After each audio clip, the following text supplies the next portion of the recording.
Feudalism एक ऐसा social, economical और पॉलिटिकल सिस्टम था जो पूरे मेडिवल यूरोप में छाया हुआ था, जहां मेन पावर थी लैंड या जमीन और सोसाइटी जो थी अलग अलग डिवीजन में बटी हुई थी। तो hello everyone, this is Mayank Dubey and you are welcome to फ्यूके एजुकेशन। तो आज हम लोग बात करने वाले हैं क्लास 11th हिस्ट्री के चैप्टर 4 द थ्री ऑर्डर्स में, जिसमें हम देखेंगे आज इसका इंट्रोडक्शन, कैसे फ्यूडलिज्म राइज होता है हमारे यूरोप में और फ्रांस में और इंग्लैंड में, किस प्रकार से फ्यूडलिज्म स्प्रेड होता है, फ्यूडलिज्म की शुरुआत कहाँ से होती है और कैसे पूरे यूरोप पर ये फ्यूडलिज्म स्प्रेड हो जाता है। तो हमने जैसा कि पिछले चैप्टर्स में देखा, हमने चैप्टर 1 में हमने मेसोपोटामिया के बारे में पढ़ा, जहां हमारे इराक ईरान वाले रीजन में हमारे मेसोपोटामिया सिविलाइजेशन का राइज होता है। उसके बाद हम सेकंड चैप्टर में आते हैं हमारे, जहाँ पे हमने देखा कि an empire across the three continent, जो हमारे यूरोप वाले, एशिया वाले और हमारे जो अफ्रीका वाले, ये इन तीनों अलग अलग कॉन्टिनेंट्स पर हमारा एम्पायर फैला था, जो क्या था हमारा रोमन एम्पायर बोलते हैं। उसी रोमन एम्पायर के बाद हम फिर से आते हैं हमारे थर्ड चैप्टर में, जिसमें हम देखते हैं नोमेडिक एम्पायर के बारे में, जिसमें हम चंगेज खान के बारे में पढ़ते हैं, जो हमारे यहाँ पर मंगोलिया वाले रीजन में राइज होता है और फिर यहाँ से धीरे धीरे पूरे यूरोप वाले, एशिया वाले और यूरोप वाले रीजन तक स्प्रेड करता है अपना एम्पायर। तो इस चैप्टर में भी जो हमारा चैप्टर क्या है, इस चैप्टर में भी जो थ्री ऑर्डर हमारा चैप्टर है, इसमें भी हम यही देखेंगे कि पहले हम वापस अब यूरोप वाले रीजन में जाते हैं कि कैसे यूरोप में हमने जो पिछले चैप्टर में पढ़ा था रोमन एम्पायर कैसे डिक्लाइन करना धीरे धीरे स्टार्ट हो जाता है, और उसी क्षेत्र से शुरुआत होती है हमारे किसकी, फ्यूडलिज्म की शुरुआत होती है उसी रोमन एम्पायर में। तो जैसा कि हमने देखा रोमन एम्पायर में हमारा एक टॉपिक देखा था हमने, three orders, third century crisis. तो उसी थर्ड सेंचुरी क्राइसिस में हम आते देखते हैं कि रोमन एम्पायर का धीरे धीरे डिक्लाइन होना शुरू हो जाता है। कब, हमारे थर्ड सेंचुरी आते आते तक। हमारे जो वेस्टर्न वाला रीजन है हमारा, ये नदन वाले रीजन से हमारी नदन जर्मेनिक ट्राइब्स, हमारी नदन, इसको अलग से देख लेते हैं।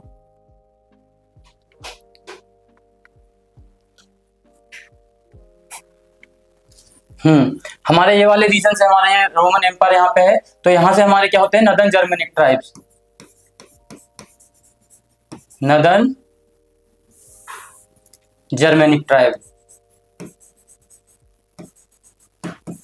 Northern Germanic tribes. हमने कौन कौन सी नदन जर्मेनिक ट्राइब्स देखी थी, फ्रैंक्स, लोम्बार्ड्स, वेंडाल्स, ये सारी की सारी अलग अलग ट्राइब्स हमारे नॉर्थ से हमारे रोमन एम्पायर, ये हमारा रोमन एम्पायर है, यहाँ पर हमारे जो रोमन एम्पायर पे नॉर्थ से ऐसे अटैक करने लगती है। कब, हमारे थर्ड सेंचुरी आते आते। फिर हमारे ईस्टर्न वाले रीजन से हम देखते हैं यहाँ ससेनियन साम्राज्य का उदय होता है, राइज होता है ससेनियन का, जिसका किंग था हमारा कौन, सापोरवन। वो हमारे eastern empire, eastern Roman empire में यहाँ से अटैक करना चालू करता है। और थर्ड सेंचुरी फोर्थ सेंचुरी आते आते धीरे धीरे क्या देखते हैं हम, यहीं से हमारा रोमन साम्राज्य धीरे धीरे डिक्लाइन करने लगता है।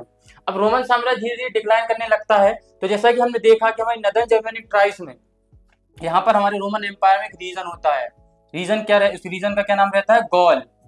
उस रीजन का क्या नाम रहता है, गॉल नाम रहता है। क्या नाम रहता है ये रीजन क्या है, गॉल। तो उन्हीं नदर्न जर्मेनिक ट्राइब में से एक ट्राइब होती है जो हमारी फ्रैंक्स, उसको क्या बोलते हैं, फ्रैंक्स, उसको क्या बोलते हैं, फ्रैंक्स, फ्रैंक्स होती है। इस फ्रैंक्स के अलावा और भी आते हैं लोम्बार्ड्स, वेंडाल्स वगैरह, हमने देखे गॉथ्स वगैरह। तो उनमें से एक ट्राइब होती है नदर्न जर्मेनिक ट्राइब्स में फ्रैंक्स, वो इस गॉल वाले रीजन पे कैप्चर कर लेती हैं और इसका नाम रख देती हैं फ्रांस। क्या नाम रख देती है इसका नाम, फ्रांस। इसी गॉल वाले रीजन का नाम क्या रख देती है, फ्रांस नाम रख देते हैं।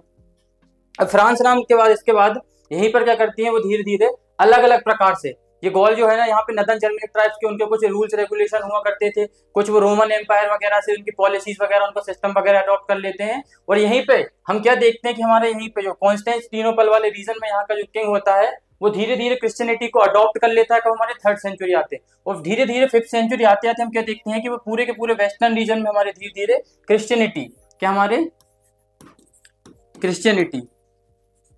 क्रिश्चियनिटी धीरे धीरे स्प्रेड करने लगती है। कब, हाँ, हमारे ये वाले रीजन क्रिश्चियनिटी वेस्टर्न वाले रीजन में स्प्रेड होने लगती है। अब यहाँ पे क्रिश्चियनिटी धीरे धीरे जब आने लगती है, तो फिफ्थ सेंचुरी आते आते क्या देखते हैं कि हमारे जो गॉल वाले रीजन है, फ्रैंक्स वाले लोग हैं, ये लोग भी क्रिश्चियनिटी को अडॉप्ट कर लेते हैं। किसको अडॉप्ट कर लेते हैं, क्रिश्चियनिटी को अडॉप्ट कर लेते हैं। अब इन्होंने क्रिश्चियनिटी को अडॉप्ट कर लिया, कुछ खुद के सिस्टम, खुद न्यू सिस्टम बना लिए, कुछ न्यू सिस्टम पॉलिसीज या न्यू लॉज बना लिए, और कुछ रोमन एम्पायर के ले लिए, और कुछ रोमन एम्पायर के ले लिए। अब इन तीनों को मिलाकर इन्होंने क्या बनाया, पूरे एक नया सिस्टम बनाया, एक नए प्रकार का पॉलिटिकल सिस्टम या इस प्रकार से एडमिनिस्ट्रेटिव सिस्टम बनाया, जिसे हम क्या बोलते हैं, फ्यूडलिज्म। क्या बोलेंगे, इसी को हम क्या बोलते हैं, फ्यूडलिज्म। इन्हीं सबको मिलाकर इन्होंने क्या बनाया, एक नया सिस्टम बनाया, किसका, फ्यूडलिज्म का बनाया। क्या सिस्टम बनाया, फ्यूडलिज्म। अब फ्यूडलिज्म क्या सिस्टम होता है, फ्यूडलिज्म को हम बोलते हैं सामंतवाद, एक ऐसी व्यवस्था जिसमें पावर का डिसेंट्रलाइजेशन किया जाता है। क्या किया जाता है, डिसेंट्रलाइजेशन। मान लो कि सबसे ऊपर रहेंगे कौन, हमारी क्लर्जी क्लासेस। इस क्लर्जी में कौन कौन आएंगे, हमारे किंग या चर्च, किंग आएंगे या फिर चर्च, किंग या चर्च। अब क्लर्जी के बाद कौन आएंगे, हमारे नोबल्स आएंगे। और नोबल्स के बाद कौन आएंगे, हमारे पीजेंट्स या किसान वगैरह, पीजेंट्स या किसान वगैरह आएंगे। क्लर्जी क्लासेस में नोबल क्लासेस, पीजेंट्स ही, और इनमें क्या रहते थे, हमारे यहाँ किंग और चर्च रहते थे।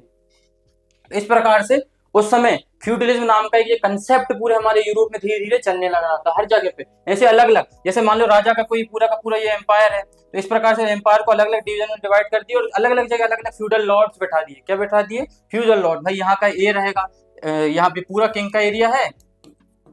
अब यहाँ पे बी एक फ्यूडल लॉर्ड यहाँ बना दिया, एक सी, एक डी, यहाँ पे एक फ्यूडल लॉर्ड बना दिया। ऐसे अलग अलग जगह अपने फ्यूडल लॉर्ड्स को स्थापित कर दिया, किसने, राजा ने। और हर एक फ्यूडल लॉर्ड अपनी अपनी जो टेरिटरी और जितना एम्पायर, इतना क्षेत्र उनको दिया है, उस पर रूल करेगा, उस पर कंट्रोल करेगा, और पूरा का पूरा। अब देखो इनका काम क्या रहता था, ये नोबल्स, इन्हीं को फ्यूडल लॉर्ड्स बोलते हैं।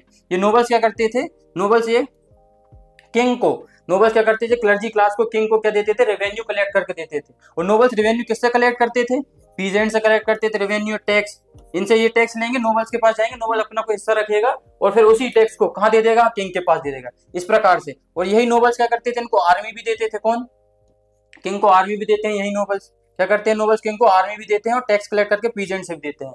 और पीजेंट का क्या काम है, टैक्स देना इनको नोबल्स को। और एज आ आर्मी में जब लोगों की जरूरत पड़ती है तो इन्हीं को रिक्रूट किया जाता है, किसको, पीजेंट्स को। यही आर्मी के रूप में काम करते हैं, किसके लिए, नोबल्स के लिए। जब जब जब किंग को आवश्यकता पड़ती है आर्मी की, तो in the case of war, तो वो क्या करते हैं, पीजेंट्स वगैरह एज अ सोल्जर काम भी करते हैं, उनको टैक्स भी देते हैं नोबल्स को। नोबल क्या करता है, आर्मी प्रोवाइड करता है और टैक्स भी प्रोवाइड करता है, किसको, किंग को। इस प्रकार से पूरा का पूरा सिस्टम चल रहा था। अब लोग क्यों मानेंगे फ्यूडलिज्म को, क्यों एक्सेप्ट करेंगे, क्यों टैक्स देंगे, क्यों इन सब चीजों व्यवस्था को, इसका पालन करेंगे।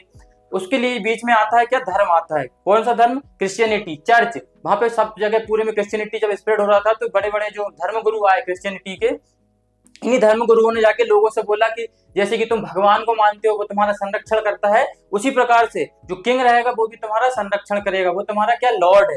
तो किंग को ही क्या बना दिया, लॉर्ड या गॉड। किंग ही क्या है, तुम्हारा लॉर्ड है। किंग ही तुम्हारा क्या है, लॉर्ड है या गॉड है। यही तुम्हारा क्या करेगा, संरक्षण करेगा। अब धर्म गुरुओं की बात लोगों ने मानना शुरू कर दिया, इसीलिए ये सिस्टम क्या पूरी तरह से एस्टेब्लिश हो गया और पूरे यूरोप में धीरे धीरे चलने लगा। और इसी सिस्टम को भी हम क्या बोलते हैं, वेसेलेज सिस्टम। इसी सिस्टम को क्या बोलते हैं, वेसेलेज सिस्टम बोलते हैं। वेसेलेज सिस्टम मतलब जागीरदारी, जागीरदार रहते थे जो किंग के सबऑर्डिनेट होते थे। कौन, नोबल्स। नोबल्स कौन है, किंग के सबऑर्डिनेट, इसी को क्या बोलेंगे, वैसाल। और ये होगा उनके लॉर्ड। और अगर पीजेंट के केस में देखेंगे तो पीजेंट के लॉर्ड कौन हो जाएंगे, नोबल्स। और नोबल और ये पीजेंट कौन हो जाएंगे, वैसाल्स होंगे। तो इसी प्रकार से वैसाल्स के फॉर्म में एक के लिए एक काम करता है, उसी को बोलते हैं ओवरऑल हम कलेक्टिवली वेसेलेज सिस्टम। क्या बोलते हैं, वेसेलेज सिस्टम। और इसी प्रकार से फ्यूडलिज्म हमारे पूरे यूरोप में चल रहा था। तो इसी को हम आगे देखेंगे। In this chapter we shall learn about the socio economic and political changes which occurred in western Europe. कहा, हमारे वेस्टर्न यूरोप में सोशल इकोनॉमिक और पॉलिटिकल चेंजेस धीरे धीरे आने लग रहे थे। जब हमने देखा कि रोमन एम्पायर डिक्लाइन करने लगा, तो फिर धीरे धीरे रोमन एम्पायर बाद कुछ ना कुछ तो वहां की हिस्ट्री रही होगी, और वही हिस्ट्री हम इसमें पढ़ने वाले हैं जो फ्यूडलिज्म पे बेस्ड है ना। तो इसमें सोशल इकोनॉमिकल और पॉलिटिकल चेंज हमारे वेस्टर्न यूरोप में आने लगे थे। ईस्टर्न यूरोप में हमने देखा कि वहाँ कॉन्स्टेंटिनोपल में क्रिश्चियनिटी स्प्रेड हो रहा था, वही ससेनियन किंग वगैरह का रूल होने लगा था हमारे ईरान वाले रीजन में। तो ये वाले रीजन में भी धीरे धीरे 9 से लेके 16 सेंचुरी के बीच में क्या चेंज आने लगते हैं। कब से लेके, 9 से लेके 16 सेंचुरी, 9 से लेके 16 सेंचुरी बीच में क्या आने लगते हैं, चेंज आने लगते हैं। सोशल इकोनॉमिकल और पॉलिटिकल चेंजेस आने लगते हैं after the fall of Roman empire. देखो रोमन एम्पायर का फॉल हमने देखा, तो हमारे नदन वाले रीजन से हमारा रोमन एम्पायर है मान लो, तो यहाँ से नदन वाले रीजन से क्या, हमारे नदन जर्मनिक ट्राइब्स आने लगी थी, फ्रैंक्स, लोम्बार्ड्स, गोथ्स वगैरह जर्मनिक ट्राइब्स। देखो जर्मनिक ट्राइब्स वहां से अटैक करने लगी थी। और from the eastern and the central Europe occupied regions of Italy, Spain, और धीरे धीरे इटली, स्पेन और पूरा का पूरा फ्रांस, इटली, स्पेन, फ्रांस, ये पूरा रीजन क्या करते हैं, ये लोग कैप्चर कर लेते रोमन एम्पायर का। ये तो ईस्टर्न रीजन हो जाता है, ये हमारे अफ्रीका वाला रीजन। और ये हमारा ये बीच में मेडिटेरेनियन सी है, ये हमारे यूरोप का ये वाला रीजन है, यूरोप का मैप में देखते हैं। तो ये अलग अलग यहाँ फ्रांस, स्पेन वगैरह ये पूरे रीजन को कैप्चर कर लेती है कौन, ये ट्राइब। ये ट्राइब्स हमारे कैप्चर कर लेती है यूरोप वाले रीजन को, पूरा यूरोप, मतलब ये पूरा पूरा यूरोप वाला रीजन जब पूरा उसके अंदर आने लगा था। यहाँ जर्मनी से जर्मनिक ट्राइब्स आती है, ये पूरा यूरोप वाला रीजन, तो इसको क्या कर लेती है हमें नदन जर्मनिक ट्राइब्स कैप्चर कर लेती हैं। और ईस्टर्न वाले रीजन से ससेनियन किंग रहता है सापोर्वन, वो इसको कैप्चर कर लेता है। और ऐसे रोमन एम्पायर का धीरे धीरे 5th सेंचुरी आते आते डिक्लाइन होता है। और इस प्रकार से अलग अलग कबीले के लोग, अलग अलग ये ट्राइबल लोग ये क्या करते हैं, अपने अपने क्षेत्र को स्थापित करते हैं और फ्यूडलिज्म कंसेप्ट लेकर आते हैं। और फ्यूडलिज्म की उनको पावर कहाँ से मिलती है, किंग को पावर कहाँ से मिलती है, प्रीस्ट क्लर्जी क्लास है, चर्च से मिलती है, उनको पोप से मिलती है, जो बिशप होते हैं इनसे मिलती है, इनको क्रिश्चियनिटी से पावर मिलती है। और क्रिश्चियनिटी को ये सपोर्ट करते थे कौन, किंग, तो दोनों एक दूसरे के फायदे के लिए पीजेंट्स का शोषण करने लगते हैं बाद में जाके, है ना।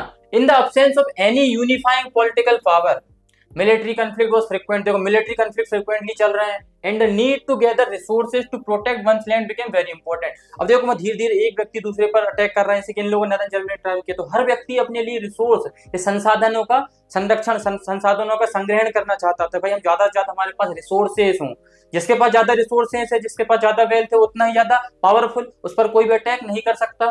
इसी प्रकार से सभी लोगों ने अपने अपने रिसोर्सेज को गैदर करना शुरू कर दिया।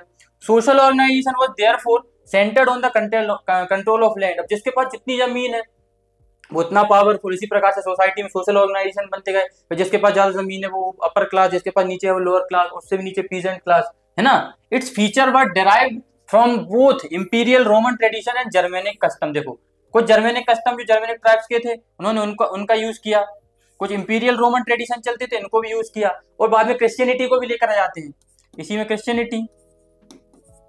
में क्रिश्चियनिटी को मिलाकर और क्या बना देते हैं, ये फ्यूडलिज्म का कंसेप्ट ले आते हैं। क्रिश्चियनिटी का सपोर्ट रहेगा, किंग का सपोर्ट मिलेगा, कुछ हमारे नियम कुछ पुराने नियम, और यहाँ पे जो लोग रह रहे हैं इनके साथ मिलकर हम क्या करेंगे, फ्यूडलिज्म, हम राजा बनाएंगे, यहाँ पे हमारा राज्य बनाएंगे, साम्राज्य बनाएंगे, फ्रांस बनाएंगे, हम गॉल को बदलकर फ्रांस बनाएंगे, है ना।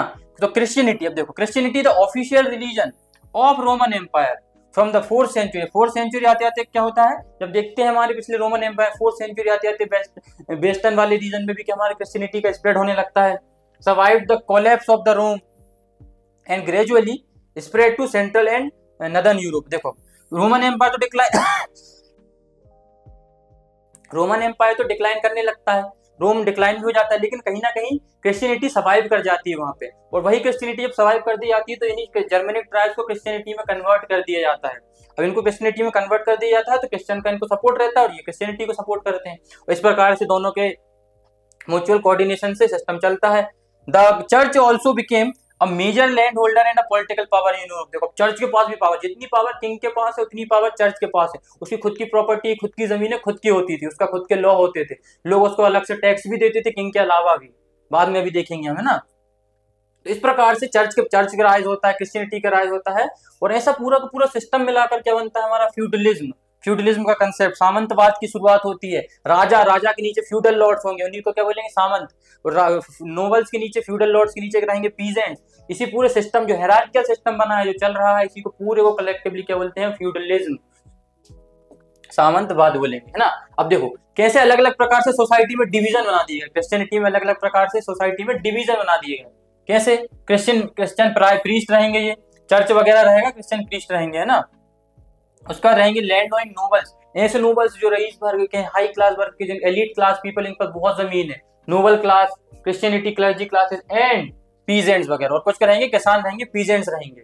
इस प्रकार से सोसाइटी में 3 डिवीजन बना दिए गए। कैसे 3 डिवीजन बना दिए गए, इस प्रकार से। सबसे ऊपर कौन रहेंगे, चर्च रहेंगे, या चर्च या किंग दोनों रहेंगे, चर्च या किंग दोनों, ये क्लर्जी क्लास में आएंगे। उसके बाद हमारे कौन आएंगे, हमारे सेकंड वाले में नोबल्स आएंगे। उसका हमारा कौन आएगा लास्ट वाले में, ये वाले में, ये हमारे आएंगे पीजेंट्स। यहाँ पीजेंट्स। इस प्रकार से सोसाइटी में डिवीजन बना दिया गया, हायरार्किकल डिवीजन। सबसे ऊपर रहेंगे कौन, चर्च रहेगा, किंग रहेगा, फिर नोबल्स रहेंगे, फिर पीजेंट रहेंगे। इसी तरह से फ्यूडलिज्म चलेगा। ये 3 ऑर्डर थे, 3 सोशल कैटेगरीज थी, 3 सोशल कैटेगरीज है, ये हम क्या बोलते हैं, 3 ऑर्डर्स, ये हमारे चैप्टर का नाम है। उसके बाद हम देखते हैं the changing relationship between these 3 groups. इन तीनों के बीच में changing relation was what very important factor in shaping European history for the several centuries. तीनों बीच में किस प्रकार से रिलेशन होने लगा, वही से यूरोप की हिस्ट्री डिसाइड होती है। Over the last 100 years the European history historians have done detailed work on the histories of regions even of the individual villages, अलग अलग जगह की 100 साल तक की हिस्ट्री, मतलब लगभग इन्होंने यूरोपियन इतिहासकारों ने वहां की हिस्ट्री को पढ़ा। This was possible because from the medieval period there is a lot of material. इतिहास को पढ़ा तो किस चीज की आवश्यकता पड़ती थी, बहुत सारा मटेरियल इनको मिला डॉक्यूमेंट के फॉर्म में। डिटेल्स ऑफ लैंड ओनरशिप, लोगों ने जमीनें खरीदी, उससे रिलेटेड कुछ कागजात उनको मिले। प्राइज एंड लीगल केसेस उस समय हुआ करते थे, उनके भी उनको डॉक्यूमेंट्स मिले। For example church kept record. अब देखो चर्च क्या करता था, लोगों के जन्म से लेकर रिकॉर्ड, लोगों का बर्थ हुआ उसका रिकॉर्ड कौन रखता था, चर्च रखता था। लोगों के मैरिजेस हुए उसका रिकॉर्ड रख रहा है, किस किस की मृत्यु हुई, किस किस की डेथ हुई, किसकी मैरिज हो रही, किसका जन्म हो रही, सारी इन्फॉर्मेशन कौन रिकॉर्ड कौन कैप्ट करके रख रहा था, चर्च रख रहे थे। which have made it possible to understand the structure of family and population। और इसी से उस समय की फैमिलीज का कंसेप्ट जाना, पॉपुलेशन का कंसेप्ट जाना, उस समय की सोसाइटी के बारे में हमारे इतिहासकारों ने समझा इन सभी रिकॉर्ड्स के दम पर। और the inscription in churches give information about the traders. देखो अब कुछ कुछ इंस्क्रिप्शन भी मिले, चर्च के कुछ कुछ क्या प्राप्त हुए, इंस्क्रिप्शन भी मिलते हैं, जिसमें क्या इन्फॉर्मेशन हमको मिलती है, ट्रेडर्स के बारे में, एसोसिएशन के बारे में, अलग अलग सॉन्ग, उस समय के संगीत, कहानियां, अलग अलग प्रकार के फेस्टिवल, कम्युनिटी एक्टिविटीज होती है, इन सब की जानकारी हमें कहाँ से प्राप्त होती है, इन सभी रिकॉर्ड्स के द्वारा ही हमें जानकारी प्राप्त होती है।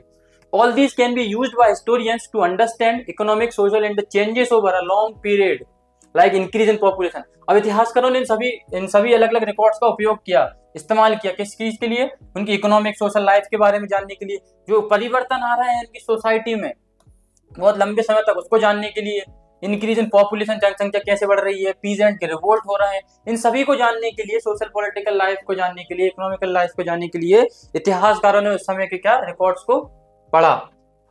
उन्हीं इतिहासकारों में से, उन्हीं विद्वान लोगों में से एक विद्वान आते हैं, हमारे स्कॉलर आते हैं जो फ्रांस के हैं, scholars in France who have worked from feudalism, जिसने फ्यूडलिज्म पर, जिस समय फ्यूडलिज्म चल रहा था हमारे यूरोप में, उस पर उन्होंने स्टडी किया। One of the earliest was block, mark block आते हैं, क्या नाम है इनका, मार्क ब्लॉक आते हैं। अब ये मार्क ब्लॉक क्या आते हैं, one of the group of scholars who argued that history consisted of much more than the political history, international relation and the lives of the great people. Mark block क्या बोलते हैं, इतिहास केवल यह नहीं किसी की पॉलिटिकल हिस्ट्री आपने पढ़ ली या इंटरनेशनल रिलेशन उसके पढ़ लिए या वहां पे कौन महान व्यक्ति हुआ इसके बारे में, इतिहास केवल इतना सीमित नहीं है, बल्कि इतिहास क्या है, इतिहास जानने के लिए क्या, इतिहास में देखना पड़ता है हमको वहां की ज्योग्राफी भी वहां की बहुत इंपॉर्टेंट रोल प्ले करती है, किसमें, in shaping human history and need to understand the collective behaviour, attitude और ग्रुप ऑफ द पीपल। उस वहां के जो लोग रह रहे हैं, पीपल, ग्रुप ऑफ पीपल लोग रह रहे हैं, उनका एटीट्यूड कैसा है, व्यवहार कैसा है, सोसाइटी किस प्रकार से है, ज्योग्राफिकल, वहां की ज्योग्राफिकल कंडीशन कैसी है, उस प्रकार से डिसाइड होती है वहां की हिस्ट्री। आप कुछ ही लिमिटेड फैक्टर्स के आधार पर हिस्ट्री को नहीं पढ़ सकते, ऐसा कौन आर्ग्यू करते हैं, हमारे मार्क ब्लॉक, है ना।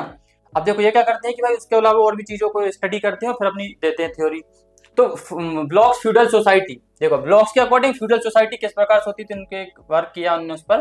तो feudal society is about European, particularly French, the society between 900 and 1300।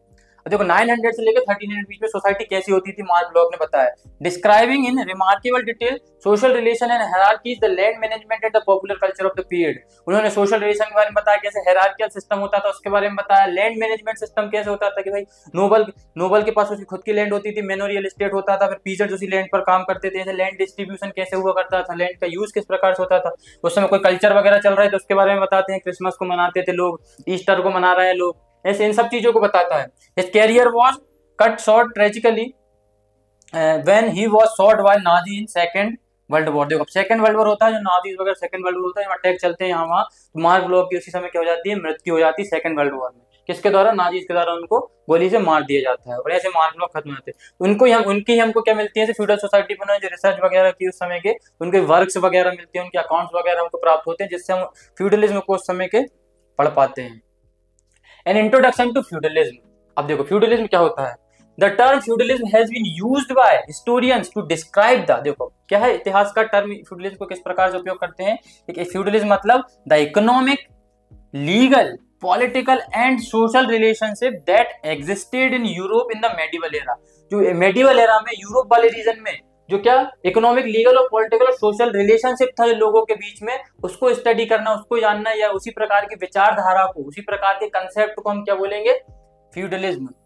किसको, कि सोशल पॉलिटिकल और इकोनॉमिक जो उस समय चेंजेस आ रहे थे, या जो रिलेशनशिप हुआ करते थे लोगों के बीच में, सोशल पॉलिटिकल और इकोनॉमिक, उसी को हम क्या बोलते हैं, feudalism. Derive from the German word. अब देखो किससे डिराइव हुआ फ्यूडलिज्म, जर्मन वर्ड हुआ फ्यूड से, फ्यूड से डिराइव होता है, which means a piece of land, जमीन का टुकड़ा, भूमि का टुकड़ा, उसी को क्या बोलते हैं फ्यूड। भाई ये क्या है, मेरा फ्यूड है, मेरा जमीन का टुकड़ा, उसी से इमर्ज होता है feud. It refers to the kind of society, ऐसी society developed in medieval France and later in England and in southern Italy. देखो सबसे पहले कहां से फ्यूडलिज्म की शुरुआत कहां से होती है, इस प्रकार से फ्यूडल का कंसेप्ट या फ्यूडलिज्म का कंसेप्ट कहां से शुरू होता है, सबसे पहले फ्रांस से। सबसे पहले फ्यूडलिज्म की शुरुआत कहां से होती है, फ्रांस से शुरुआत होती है। अब फ्रांस के कुछ लोग जाते हैं, हमारे नॉर्मेंडी वाला रीजन देखने को मिलेगा, उसमें फ्रांस के कुछ लोग जाकर कहां अटैक कर देते हैं, इंग्लैंड वाले रीजन में। तो इंग्लैंड में भी धीरे धीरे फ्यूडलिज्म का कंसेप्ट आ जाता है। अब धीरे धीरे स्प्रेड होकर ये कहाँ चला जाता है, हमारे इटली में भी चला जाता है। ऐसे कर करके धीरे धीरे पूरे यूरोप में क्या जाता है, हमारे फ्यूडलिज्म का कंसेप्ट। लेकिन शुरुआत कहाँ से होती है, सबसे पहले फ्रांस से शुरुआत होती है, गॉल वाले रीजन से, फ्रेंक्स आएंगे हमने देखा। तो शुरुआत कहाँ से हो रही है, हमारे फ्रांस से, फिर इंग्लैंड में, फिर इटली में जाता है धीरे धीरे, और फ्यूडलिज्म पूरे के पूरे रीजन में फैल जाता है। और मेडिवल एरा किसको बोलते हैं हम, 5th से लेकर 15th सेंचुरी तक, 5th से लेकर 15th सेंचुरी हमारे यूरोप वाले रीजन में, उसको बोलते हैं medieval era of that time. अब आगे देखिए हमारा ये एम्पायर, ये देखो ये हमारा ये नॉर्मेंडी वाला रीजन हमने देखा। हमने देखा कि कैसे हमारी नदर्न ट्राइब्स, ये हमारा रोमन एम्पायर यहाँ फैला हुआ था, तो कैसे हमारी नदर्न जर्मनिक ट्राइब्स जैसे आती है हमारे ये रीजन पे, गॉल वाले रीजन पे, हमारा गॉल वाला रीजन है, यहाँ से नदर्न जर्मनिक ट्राइब्स आती है, कौन सी, फ्रेंक्स। नदर्न जर्मनिक ट्राइब्स हमारी आती है कौन, फ्रेंक्स। फ्रेंक्स लोग आकर इन पर क्या कर देते हैं, गॉल वाले रीजन पर अटैक कर देंगे। यहाँ पे फ्रेंक्स क्या करेंगे, हमारे गॉल वाले रीजन पे आकर अटैक कर देंगे। ये हमारा गॉल वाला रीजन है, यहाँ से आएंगे कौन, हमारे फ्रेंक्स, जो हमारी नदर्न जर्मनिक ट्राइब है, हमने देखी थी वहां पर, जो रोमन एम्पायर पर अटैक करने लगती है। जो रोमन एम्पायर का हिस्सा हुआ करता था पूरा का पूरा पहले, तो गॉल वाले रीजन पे फ्रेंक्स आते हैं और गॉल का नाम बदल के क्या कर देते हैं, इसका फ्रांस नाम कर देते हैं। इसका नाम क्या कर देते हैं, फ्रांस का नाम कर देते हैं। यही पे क्रिश्चियनिटी अडॉप्ट कर लेते हैं लोग। क्रिश्चियनिटी अडॉप्ट करने के बाद कुछ पुराने नियम, रोमन एम्पायर के खुद के नियम, जर्मनिक नियम जो रहते हैं, इन सभी नियमों को मिलाकर क्रिश्चियनिटी को भी अपने उसमें लेकर आते हैं और फ्यूडलिज्म लेकर आते हैं, फ्यूडलिज्म का कंसेप्ट लेकर आते हैं। देखो अब यहीं से क्या करते हैं, हमारा जो नॉर्मेंडी है, हमारे जो उसी का क्षेत्र का एक हिस्सा है, ये गॉल वाले रीजन का, ये नॉर्मेंडी लोग क्या करते हैं, यहाँ से इंग्लिश चैनल क्रॉस करके इंग्लैंड चले जाएंगे। कहाँ चले, इंग्लैंड, और यहाँ पर इंग्लैंड को क्या कर लेंगे, ये वाले रीजन को कैप्चर कर लेंगे, और यहाँ पर भी क्या जाएगा फिर हमारा फ्यूडलिज्म का कंसेप्ट, यहीं पे क्या जाएगा फिर हमारा फ्यूडलिज्म का कंसेप्ट आ जाएगा। क्रिश्चियनिटी भी यहाँ चली जाएगी, फ्यूडलिज्म भी यहाँ पे जाएगा, और ऐसा करके यहाँ पर भी स्थापित हो जाएगा क्या, यही वाला सिस्टम फ्यूडलिज्म का। तो आगे देखते हैं इन इकोनॉमिक सेंस। अब इकोनॉमिक सेंस में फ्यूडलिज्म क्या होता है, feudalism refers to the kind of agriculture production which is based on the relationship between the lord and the peasant, lord and the peasant. मतलब एक ऐसा इकोनॉमिक कंसेप्ट में हम अगर फ्यूडलिज्म को देखेंगे तो ऐसा कंसेप्ट है लॉर्ड। लॉर्ड मतलब कौन, लॉर्ड होगा नोबल। अब लॉर्ड मतलब देखो, नोबल के लिए लॉर्ड अलग होंगे, इसके लिए एक सेकंड, ये हमारे हो जाएंगे यहाँ पे किंग, ये हो जाएंगे नोबल, फिर जाएंगे हमारे पीजेंट के लिए लॉर्ड कौन है, नोबल है। पीजेंट के लिए लॉर्ड कौन है, नोबल है। नोबल के लिए लॉर्ड कौन है, किंग है। एक दूसरे को अपने अपना लॉर्ड समझते हैं इसी हायरार्किकल सिस्टम में। पीजेंट के लॉर्ड है नोबल के लॉर्ड है किंग, और यही अपने इन्हीं के बीच में जो रिलेशनशिप होता है एग्रीकल्चर प्रोडक्शन का, इन्हीं के बीच में जो एग्रीकल्चर प्रोडक्शन का रिलेशनशिप होता है लॉर्ड और पीजेंट के बीच में, इन्हीं लॉर्ड और पीजेंट्स के बीच में, इस प्रकार से इसी सिस्टम को क्या बोलते हैं हम, फ्यूडलिज्म इन इकोनॉमिक एस्पेक्ट। क्योंकि एग्रीकल्चर प्रोडक्शन होगा, पैसा आएगा, अपना एम्पायर चलेगा, साम्राज्य चलेगा, तो इकोनॉमिक कंसेप्ट में इसी को क्या बोलते हैं, feudalism. The latter cultivated their own land. अब देखो पीजेंट्स क्या होते थे, पीजेंट्स खुद की लैंड तो कल्टीवेट करते थे, और अपने लॉर्ड जो होते थे जैसे नोबल, पीजेंट खुद की जमीन भी कल्टीवेट करेंगे और अपने नोबल की जमीन भी कल्टीवेट किया करते थे, नोबल्स की जमीन भी कल्टीवेट किया करते थे, वहां पर भी फार्मिंग किया करते थे। The peasants perform labour service for the lords who in exchange provide military protection. अब देखो नोबल्स जो रहते थे पीजेंट्स को मिलिट्री प्रोटेक्शन प्रोवाइड करते, कोई आपका अटैक नहीं कर सकता, हमारे पास मिलिट्री, हम आपका प्रोटेक्शन करेंगे, आपका संरक्षण करेंगे। तो इसीलिए क्या करते थे, इनके लिए इनकी खुद की, इनकी जमीन पर भी खेती करते थे, खुद की जमीन पर भी करते थे, नोबल्स की जमीन पर भी खेती करेंगे, और एक्स्ट्रा सर्विस भी प्रोवाइड करते थे उनको, जैसे कि इन एक्सचेंज प्रोवाइड एक्स्ट्रा सर्विसेज भी अलग अलग प्रकार से, उनकी खेत पर भी जाकर काम कर लेंगे, उनको गड्ढे खुदवाएंगे, पेड़ कटवाएंगे, इस प्रकार से और भी उनके अलग अलग काम पीजेंट्स किया करते थे। किसके लिए, नोबल्स के लिए। They also had extensive judicial control over peasant. अब देखो नोबल्स के पास क्या जुडिशियल कंट्रोल भी आ गया भाई, अपने क्षेत्र जितना अपना क्षेत्र है उस पर तुम हमारा जुडिशियल कंट्रोल, हमारा क्षेत्र हमारा जुडिशियरी इतने क्षेत्र पर लागू होगी, इन क्षेत्र में जो भी जुडिशियल से रिलेटेड समस्या आएंगी उनको हम हल करेंगे, उनको न्याय हम दिलाएंगे। Thus feudalism went beyond the economic to over social and political aspect of the life as well. तो फ्यूडलिज्म को इसी प्रकार से अब सोशल एस्पेक्ट भी बन गया है और लोगों से जीवन से संबंधित भी एस्पेक्ट बन गया है, पॉलिटिकल एस्पेक्ट भी बन गया है, पॉलिटिकल एस्पेक्ट भी बन गया है, सोशल एस्पेक्ट भी बन गया है। लेकिन मेन साइंस में हम देखें तो फ्यूडलिज्म क्या है, एक प्रकार से इकोनॉमिक एस्पेक्ट है, परंतु ये ओवरऑल सभी चीजों पर डिपेंड करने लगा क्या हमारा feudalism. Although its root have been traced to practice that existed in Roman empire and during the age of French king Charlemagne. तो इसके पहले इसी प्रकार की कुछ छोटी मोटी व्यवस्था रोमन एम्पायर में भी चल रही थी, पर चार्ले मैग्ने कौन, चार्ले मैग्ने आता है हमारा कौन, फ्रेंच किंग। और इसी फ्रांस की स्थापना हुई तो यहीं पे एक फ्रेंच किंग आता है, कौन आता है फ्रेंच किंग, चार्ले मैग्ने। कौन हमारा फ्रेंच किंग,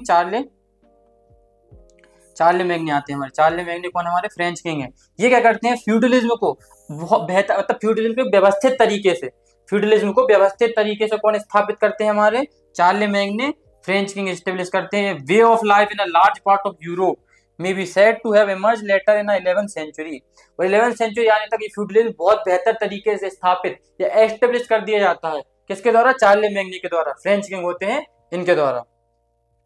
अब देखते हैं France and England. So Gaul a province of Roman empire had two extensive coast line. देखो गॉल जो प्रोविंस हुआ करता था उसकी दो एक्सटेंसिव कोस्ट लाइन हुआ करती थी, हमने देखी कैसे दो एक्सटेंसिव कोस्ट लाइन। ये हमारा गॉल प्रोविंस होता था, इसकी कोस्ट लाइन देखने को मिलती है, ये हमारे नॉर्थ वाले रीजन में, ये हमारे साउथ वाले रीजन में, यहाँ पे इसकी देखो ये कोस्ट लाइन होती थी, यहाँ ये नॉर्थ वाले रीजन में, यहाँ पे टू एक्सटेंसिव कोस्ट लाइन होती थी, यहाँ बहुत सारे माउंटेन्स होते थे ये वाले रीजन से। तो यही वाले रीजन से हमारे जो नॉर्मेंडी वगैरह यहाँ जाके अटैक करते हैं देखने को मिलता है यहाँ पे। Two extensive coast line, mountain ranges होती थी, लॉन्ग रिवर्स, बड़ी बड़ी नदियां, जंगल वगैरह, बहुत बड़े बड़े प्लेन्स, एग्रीकल्चर के लिए जो बेहतर जगह थी। तो इसी जगह से कहां पर, हमारे नॉर्थ वाली रीजन में, इंग्लैंड वाली रीजन में। तो ये हमारे जो फ्रेंक्स रहते हैं, कौन, जर्मेनिक ट्राइब होती है, gave their name Gaul to making it France. देखो गॉल को चेंज करके क्या बना देते हैं, फ्रांस बना देते हैं। And from the 6th century this region was kingdom ruled by Frankish या फ्रेंच किंग। और 6th सेंचुरी आते आते हम क्या देखते हैं, कब हमारे 6th सेंचुरी से, कब हमारे 6th सेंचुरी से आते आते हम क्या देखते हैं कि ये फ्रेंच किंग के अंडर अब रूल होने लगा। और जो फ्रेंच किंग कौन थे, क्रिश्चियन थे, इनका रिलीजन क्या था, क्रिश्चियन। कौन थे, रिलीजन इनका क्या था, क्रिश्चियन। और फ्रेंच किंग थे, और वो फ्रेंच किंग कौन थे, ये हमारी जर्मेनिक ट्राइब के जो फ्रैंक हुआ करते थे, जिन्होंने अटैक करना शुरू किया था, नॉर्दर्न जर्मेनिक ट्राइब, यही वहां पे अपने क्या करते हैं, एम्पायर बनाते हैं, और उसी को क्या बनाते हैं, फ्रांस बनाते हैं। The French had very strong link with the church. देखो यानी फ्रेंच लोगों का, फ्रेंच के किंग हुआ करते थे, इनके बहुत अच्छे से लिंक हुआ करती थी चर्च के साथ, which were further strengthened where in 800 the pope gave. देखो और यही इनके बीच में लिंक थी, इनके बीच में जो संबंध था, इनके जो रिलेशनशिप था, वो और स्ट्रॉन्ग हो जाता है कब, हमारे 800 आते आते, 800 से आते आते हम क्या देखते हैं, इनके बीच में रिलेशनशिप और स्ट्रॉन्ग हो जाता है जब वहाँ का पोप रहता है। कौन रहता है, वहाँ का पोप रहता है, वो चार्ले मैग्ने को the title of Holy Roman empire, इस साम्राज्य का पवित्र राजा, साम्राज्य का पवित्र राजा एम्परर उसे बना दिया जाता है, सम्राट क्या उसको टाइटल दिया जाता है, होली रोमन एम्पायर का टाइटल दे देता है, किसको, चार्ले मैग्ने को। वहां का पोप जो रहता है लियो, वहां का पोप रहता है, लियो नाम का एक पोप रहता है, वो किंग चार्ले मैग्ने को क्या कह देता है, टाइटल दे देता है कि भाई होली एम्पायर है, टू एंश्योर हिज सपोर्ट, ताकि उसको सपोर्ट मिल सके, जनता का सपोर्ट मिल सके, भाई जो एम्परर है वो आपका वही लॉर्ड है, भाई भगवान के समान है। तो अब देखो धर्म गुरु की बात जनता जरूर मानेगी, सामान्य वर्ग के लोग धर्म गुरु की बात बहुत अच्छे से मानते हैं, धर्म के नाम पे आप किसी को भी गुमराह कर सकते हो या उनको अपनी बात मनवा सकते हो। इसी प्रकार के धर्म गुरु वगैरह क्या करते थे उस समय, किंग को सपोर्ट दिलाने के लिए बोलते थे कि यह होली रोमन एम्परर है, जो पहले रोमन एम्पायर हमारा हुआ करता था उनसे भी बेहतर ये है, मतलब रोमन एम्पायर के जो पवित्र रोमन एम्परर है ये वही है। Across a narrow channel lay the island of England, Scotland, which in the 11th century was conquered by Duke from the French province of the Normandy, French province of the Normandy। ये देखो यहाँ पे French province, अब जो हमारा French province का ये Normandy वाला रीजन है, यहीं से कौन हमारे होते हैं, ड्यूक। ड्यूक किसको बोलते हैं, वहाँ का जो नॉर्मेंडी का जो हेड होता है, किंग होता है, जो वहाँ का प्रिंस होता है, उसको क्या बोलते हैं, ड्यूक। अब ये नॉर्मेंडी का ड्यूक जाकर क्या कर देता है, इस वाले रीजन पे, इंग्लैंड स्कॉटलैंड है ना, इंग्लैंड स्कॉटलैंड, इस वाले रीजन पे जाकर क्या कर देता है, अटैक कर देता है, और इस वाले रीजन को कैप्चर कर लेता है, इस वाले रीजन को जाकर कैप्चर कर लेता है, यहाँ पे अटैक कर देता है। ये देखो फ्रेंच प्रोविंस पे नॉर्मेंडी का कौन, हमारा ड्यूक, नॉर्मेंडी का ड्यूक जाके अटैक कर देता है हमारे इंग्लैंड स्कॉटलैंड वाले रीजन पे, और इसको कैप्चर कर लेता है कब, 11th सेंचुरी आते आते। इसको कैप्चर कर लेता है और यहाँ पे भी फ्यूडलिज्म की स्थापना होती है, क्रिश्चियनिटी की भी स्थापना होती है, और ये रीजन भी किसके अंदर आ जाता है, फ्यूडलिज्म वाले कंसेप्ट के अंदर आ जाता है। तो देखो head of the eastern church Constantinople had a similar, देखो जिस प्रकार से यहाँ के चर्च वगैरह चार्ले मैग्ने और यहाँ के पोप लियो के बीच में फ्रांस में एक तरह से कोऑर्डिनेशन होता था, एक लिंक रहती थी, उस प्रकार से हमारे जो कॉन्स्टेंटिनोपल वाला है ना, ईस्टर्न वाला रीजन हमारे यहाँ कॉन्स्टेंटिनोपल या कुस्तुनतुनिया जिसे हम बोलते हैं, जहाँ हमारे सेसेनियन लोग रूल कर रहे हैं ये वाले रीजन पे, इस वाले रीजन में भी रोमन एम्पायर का जो ईस्टर्न चर्च हुआ करता था, वहां पर भी वहां के चर्च जो रहता था, चर्च वगैरह और किंग, इनके बीच में बेटर रिलेशन होता था। इसी प्रकार से फ्यूडलिज्म की शुरुआत तो हो रही है हमारी। हम देखते हैं ना क्लर्जी क्लासेस जो हमारे होते हैं, सबसे टॉप मोस्ट क्लर्जी क्लासेस पे कौन होते हैं, हमारे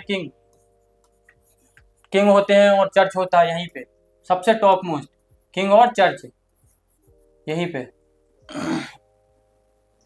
हमारे किंग होते हैं और चर्च होता है। उसके बाद हमारे जाते हैं नोबल्स, उसके बाद हमारे जाते हैं पीजेंट्स। इसी प्रकार से इसी को तो हम फ्यूडल सिस्टम बोल रहे हैं। अगर इनके बीच में, किंग के बीच में और चर्च के बीच में रिलेशन नहीं रहेगा तो फिर कैसे सिस्टम चलाएंगे ये लोग, फिर लोग इनकी बात नहीं मानेंगे। इस प्रकार का सिस्टम, फ्यूडलिज्म का सिस्टम पूरे वहां पर चल रहा था। ये क्लोविस किंग बना था फ्रेंच लोगों का, जो उनके सरदार हुआ करता था, फिर कन्क्वेस्ट करते हैं नदन गॉल वाले रीजन पे क्लोविस क्रिश्चियनिटी में कन्वर्ट हो जाते हैं 496 में। 714 में चार्ल्स मार्टेल आते हैं, पैलेस के मेयर बनते हैं, फिर मार्टेल पेप्सिन आते हैं, फ्रैंकिश रूलर जो राजा बनते हैं, डायनेस्टी एस्टेब्लिश करते हैं, और Pepin succeeded by his son Charlemagne. देखो पेपिन का सन आता है चार्ले मैग्ने या चार्ल्स द ग्रेट, वो पोप रहता है लियो 3 से 800 में। देखो पोप लियो 3 चार्ल्स मैग्ने को होली रोमन एम्परर का एक टाइटल देते हैं, और 840 में रेड्स करते हैं विकिंग्स वगैरह नॉर्वे वाले रीजन से। ये इस प्रकार का ऐसे दिया है पूरे की पूरी क्रोनोलॉजी। तो इस प्रकार से हमारा फ्यूडलिज्म का क्या होता था, हमारा पूरा कंसेप्ट था जो हमारे पूरे मेडिवल यूरोप में इसकी शुरुआत होती है। रोमन एम्पायर हमारा 3rd सेंचुरी में डिक्लाइन करता है, ईस्ट से हमारे ससेनियन किंग यहाँ से अटैक करने लगते हैं, नॉर्थ से नदर्न जर्मेनिक ट्राइब्स आती है, नदर्न जर्मेनिक ट्राइब्स में एक फ्रैंक्स करके ट्राइब आती है, वो फ्रैंक्स ट्राइब गॉल पर कंट्रोल करते हैं, वो गॉल पर कंट्रोल करके उसे कन्वर्ट कर देते हैं काय में, फ्रांस में कन्वर्ट करते हैं, कुछ खुद के नियम, कुछ रोमन एम्पायर के नियम, क्रिश्चियनिटी को भी इसमें मिलाते हैं, और इस प्रकार से एक नया कंसेप्ट लाते हैं फ्यूडलिज्म का कंसेप्ट, जिससे सोशल इकोनॉमिक और पॉलिटिकल एस्पेक्ट सबके थ्रू वहां पे क्या करते हैं, अपना एक बहुत बड़ा राज्य बनाते हैं, साम्राज्य बनाते हैं, फ्रांस को पूरा का पूरा चलाते हैं। फिर फ्रांस के बाद क्या करते हैं, वहीं के एक नॉर्मैंडी वाले रीजन के कुछ लोग जाते हैं, वहां जाकर अटैक कर देते हैं हमारे नॉर्थ इंग्लैंड स्कॉटलैंड वाले रीजन पे, उसे भी कैप्चर कर लेते हैं, वहां पर भी फ्यूडलिज्म और क्रिश्चियनिटी का राइज होता है। So with this we have completed our session. तो फ्रांस और इंग्लैंड में फ्यूडलिज्म बहुत लंबी सदियों तक चला, और इसी से वहां की सोसाइटी को एक नया रूप मिला, और जिसका इतिहास पर, जो यूरोपियन इतिहास पर एक उसका असर बहुत लंबे समय तक रहा। So thank you very much, and don't forget to like, share and subscribe. Thank you.